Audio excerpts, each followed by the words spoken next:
Cell communication is vital for an organism to function, or else it would just be a bunch of cells doing their own thing.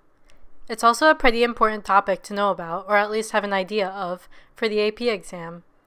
Cell signaling is usually divided into 3 stages: reception, transduction, and response. So when a signaling molecule binds to a receptor protein, either on the surface or inside of a cell, this is called reception because it's receiving a message from another cell. Transduction is when the signal is converted into a form that can be recognized by the cell in order to bring about some type of response. Transduction can occur in one step or a lot of them, which is called a signal transduction pathway. For example, when the signaling molecule binds to the receptor protein, this can change the shape of the protein and activate other molecules. Finally, the last stage, response, refers to the fact that the cell does something as a reaction to the signal. This is seen through cellular activities such as activating specific genes or triggering an enzyme to function. Let's take a look at a signal transduction pathway in more detail.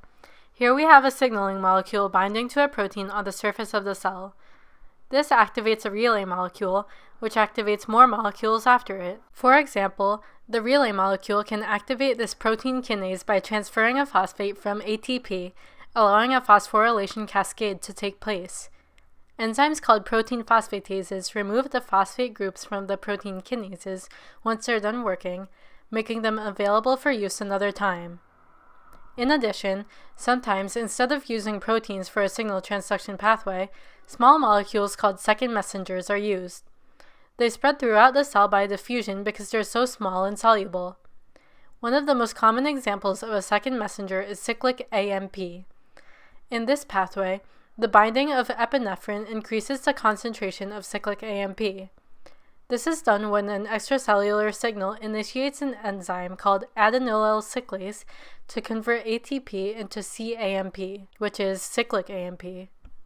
The cAMP, in high amounts, then diffuses throughout the cell and usually activates another protein in order to get a cellular response.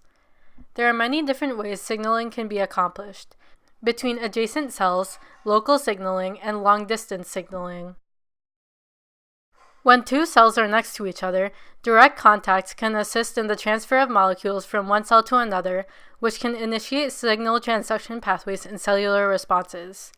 Local signaling is seen through neurons, when an electric signal along a nerve cell initiates the release of signaling molecules called neurotransmitters. The neurotransmitters diffuse across the synapse and stimulate the target cell. In long-distance signaling, specialized cells in the endocrine system send out hormones into the bloodstream. As the hormones travel through the blood, they reach different body cells. The steroid hormone testosterone is a good example that I'll show you today. It passes through the cell membrane and binds to a receptor protein in the cytoplasm, as opposed to the surface of the cell that we've seen earlier. Then, both of them enter the nucleus together and bind to genes, allowing proteins to be synthesized and activating secondary sex characteristics.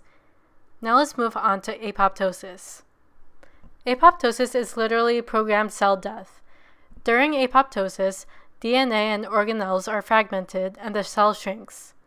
The lobes formed that you see here are called blebs. The cytoskeleton of the cell collapses, and different cells engulf the apoptotic ones.